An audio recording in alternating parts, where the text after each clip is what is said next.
Bonjour Philippe, bienvenue à toi. On est très heureux de t'accueillir au Vendée Challenge Basket. Pourquoi avoir accepté le challenge du VCB pour cette année, cette saison? Pourquoi avoir accepté? Pour différentes raisons. D'abord, c'est une salle qui m'a d'une part pas toujours réussi sportivement, mais qui m'a toujours impressionné par la ferveur, la présence du public et l'engouement qu'il pouvait y avoir autour du club, qui est vraiment quelque chose de surprenant à ce niveau et où il n'y a pas beaucoup de salles où il y a un tel engouement et une telle présence. Donc ça, c'est la première des raisons. La deuxième des raisons, c'est les personnes. C'est vrai que le message est très bien passé avec les différents interlocuteurs que j'ai pu avoir, que ce soit Yann Jolivet, que ce soit le président. Et pour moi, c'est un élément important parce que je fonctionne beaucoup au feeling et il faut que j'ai un feeling avec les gens pour pouvoir rentrer dans un projet.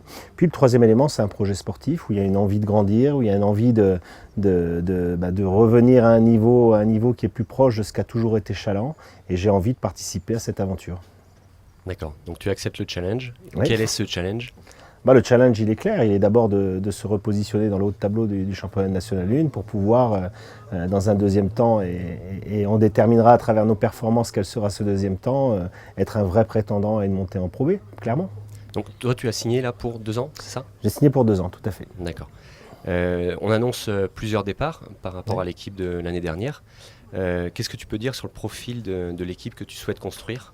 Au-delà des départs, d'abord, il faut parler de ceux qui vont rester, parce que c'est ceux-là les plus importants, même si c'est vrai qu'il y a des garçons qui vont partir et qui ont eu une grande importance dans l'histoire de Challenge. Je pense à un garçon comme Julien G, qui a souvent été un adversaire et qui a porté haut les couleurs de la ville et du club. Maintenant, voilà, ce qui m'importe, moi, c'est les gens qui sont encore là. Je pense notamment aux deux meneurs de jeu que sont Ibrahim Saonera et Benjamin Thomas, d'une part, George Petrovic, d'autre part, et puis les garçons qui, je l'espère, vont rester, même si c'est plutôt en bonne voie de ce point de vue-là, comme Emmanuel Monceau, comme Antoine Dudy, comme Will Felder. C'est déjà autour de ces garçons-là qu'on va chercher à construire. Ils constituent la base, ils constituent aussi ceux qui vont porter ce qui s'est passé, notamment cette saison. Et j'espère que cette expérience, elle va aussi leur permettre de faire une grande saison l'année prochaine.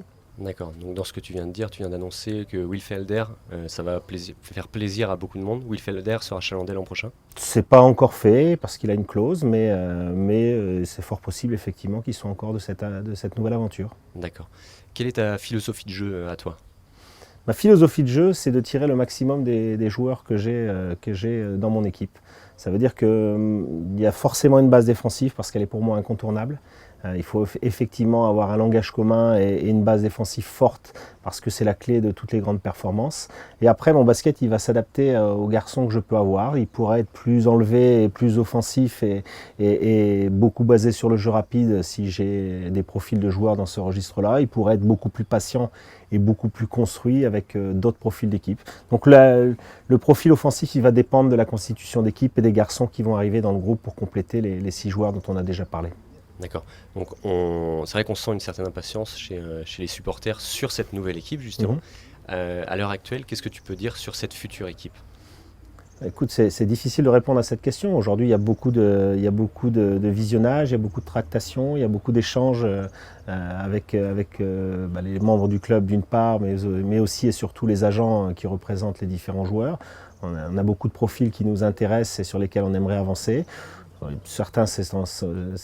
certains, c'est en très bonne voie. Pour d'autres, aujourd'hui, c'est un peu hypothétique parce que le marché a pas beaucoup démarré actuellement. Avec le changement de réglementation, c'est beaucoup plus compliqué. Il risque d'y avoir de très bons joueurs français qui descendent de niveau parce qu'ils n'ont plus la possibilité de jouer sur le niveau dessus à cause de la concurrence avec des joueurs étrangers. Donc il faut à la fois être patient et en même temps être suffisamment réactif pour faire les bons coups quand ils se présenteront. D'accord. Du coup, toi, tu vas découvrir une nouvelle région. Ouais. Tu es originaire du Nord-Pas-de-Calais. Ouais. Donc voilà, tu vas découvrir la Vendée. Qu'est-ce Mhm. que tu connais sur Challans, sur la Vendée? Écoute, déjà, j'y suis venu jouer à maintes reprises déjà à Challans. C'est ce qui me permet de bien connaître cette salle et la ferveur du public. Après, c'est vrai que la Vendée est une région que je connais relativement peu. J'y suis venu en vacances quand j'étais gamin avec mes parents. Le hasard fait bien les choses. J'y suis venu enfin, un petit peu plus bas du côté de la Tranche-sur-Mer il y a de ça 2 mois, passer un week-end avec ma famille. Donc j'ai découvert Saint-Jean-de-Mont et Saint-Gilles-Croix-de-Vie la semaine dernière quand je suis venu finaliser mon contrat avec le président. je trouve que c'est une belle région. On m'a dit beaucoup de bien de l'accueil des Vendéens, donc j'espère que la réputation ne sera pas usurpée. D'accord. Pour finir, est-ce que tu aurais un mot à ajouter pour les supporters, pour ceux qui vont regarder cette vidéo? Ouais, bah écoute, tu as parlé d'impatience tout à l'heure des supporters. Moi, je peux parler aussi au nom de Sébastien Chéras, puisqu'on a passé l'après-midi à travailler ensemble. On est très très impatients de travailler ensemble. Je pense, c'est aussi le cas des joueurs que j'ai pu avoir au téléphone qui étaient déjà là, ou de ceux qui sont susceptibles d'arriver, qui ont aussi une grande impatience, parce qu'on on a l'impression des prémices d'une toute nouvelle aventure où il va se passer plein de choses. On espère plein de belles choses. En tout cas, on va travailler dur et d'arrache-pied pour que ça puisse être plein de belles choses. Écoute Philippe, merci beaucoup. Merci à toi.